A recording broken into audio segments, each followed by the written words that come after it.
All right, today we're jumping into an idea that is so powerful, it literally draws the map of the world and shapes how billions of us see ourselves. I mean, think about it. It's one of the most powerful forces in modern history, for sure. It's woven into our anthems, our flags. It's that feeling of belonging to something much bigger than just ourselves. But here's the thing, it's also a huge paradox, right? On one hand, this single idea has the power to build incredible nations from scratch. But on the other, it can spark the absolute worst wars imaginable. It's all about drawing that line in the sand between us and them, for better or for worse. So, that leads us to the big question we're really digging into today. When you strip away all the symbols and the politics, what is nationalism, really? So according to the sources we're looking at, nationalism is basically this belief, this ideology, that a group of people who share a common identity, language, culture, history, that kind of thing, should have their very own state.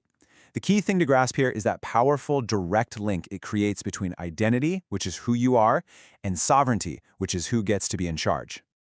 Okay, so right out of the gate, two totally different answers to that question popped up. Think of them as two competing blueprints for how to build a nation.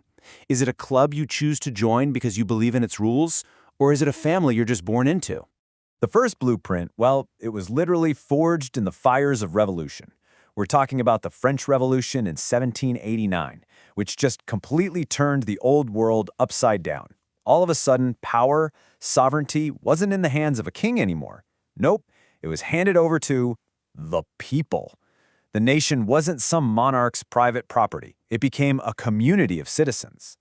And this is what we now call civic nationalism. So what holds people together in this model?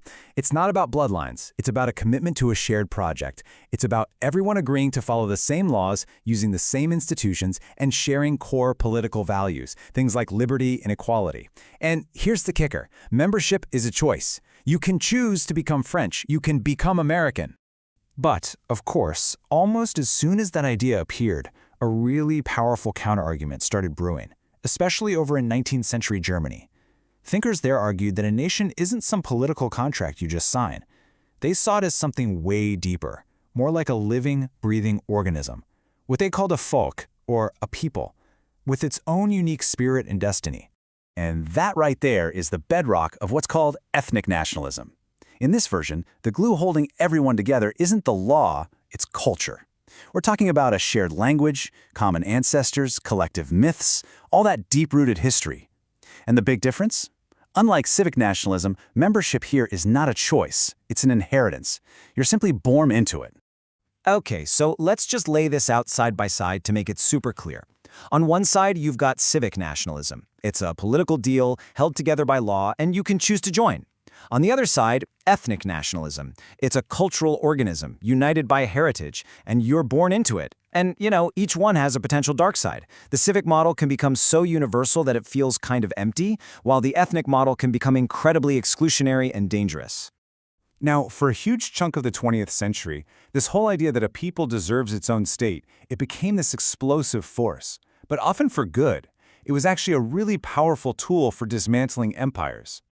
This brings us to what's known as colonial nationalism. All across Asia and Africa, this idea of national self-determination ignited these massive independence movements. You had leaders like Mahatma Gandhi in India or Kwame Nkrumah in Ghana, who used the power of a shared national identity to rally their people and successfully kick out colonial rulers. For them, it was absolutely an ideology of liberation.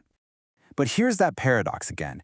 The exact same force that can set people free can also be used to destroy. That dream of a nation, if it gets twisted, can turn into an absolute nightmare of aggression and hate. And this is where we get ultranationalism.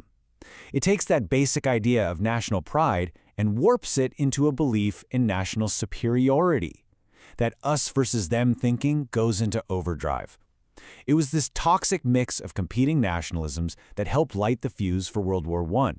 And it was the absolute core of the fascist movements under Mussolini and Hitler, leading straight to the unbelievable horrors of World War II. Now, it's easy to think, okay, that's all in the past, right?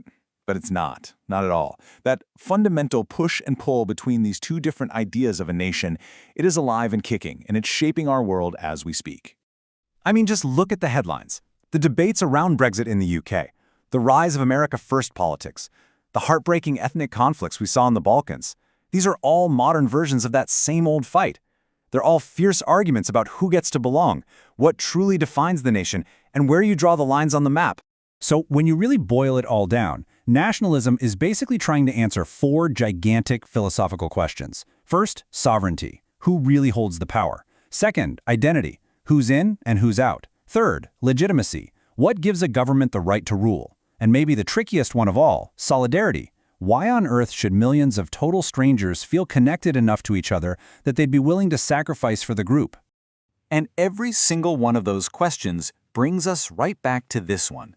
Just 2 simple words that have steered the course of history for centuries, and they continue to define our deepest connections and our deadliest conflicts today. Who are we? The search for that answer is still one of the most powerful and fought-over ideas on the entire planet.